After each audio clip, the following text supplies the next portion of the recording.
If you are here today and you have stepped up to serve as a chapter chair over a whole county in America, please stand.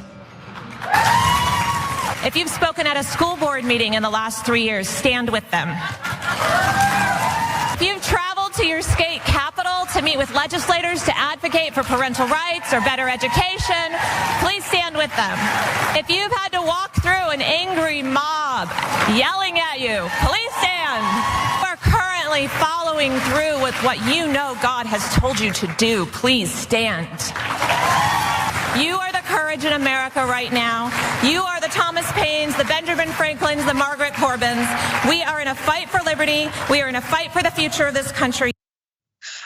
They might be similar to some of those people in our founding fathers, and that I could see these women arguing to bring back slavery and to preserve slavery in this country. But it should really concern all of you that how mobilized. You saw how many people were standing when she asked, how many of you are in charge of counties? How many of you have gone to school board meetings? These people, it is not a grassroots movement, okay? They are funded, all right? They're getting funding. There's not a groundswell of support for Adolf Hitler in this country, at least I hope not. This is a funded movement, and these people are going to your schools and they're going to the school boards in your areas where you live, and they are arguing for regressive and horrifying policies. And that should mobilize you to go there and fight for good.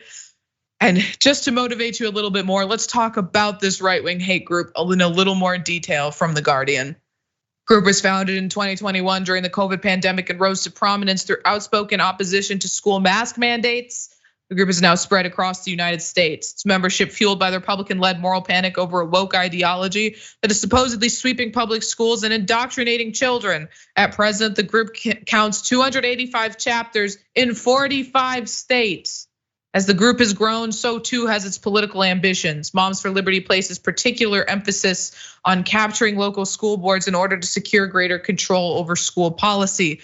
More broadly, the group endorses legislation that would limit the topics that can be discussed in the classroom. For instance, Florida's Don't Say Gay legislation. And they promote policies that allow parents to target books for removal from school libraries and classrooms. So let's go back to what Mark Robinson was rambling about. It really is Moms for Liberty who are literally following in the footsteps of these dictators that he was attempting to disavow, but also saying that you should study it and listen to their quotes. Now, these are literally 21st century book burners, along with the right-wing governors who are seeking to erase and whitewash the realities and the uncomfortable truths of this country. And Mayor, it is so concerning to me. I think it should be concerning to everyone to see how many of those people were standing up and saying, we are going to the school board meetings and we are demanding these fascist ideologies be pushed on the children. Yeah, I think a better question is how many of you got kids in these school districts? Right. The school boards meetings at.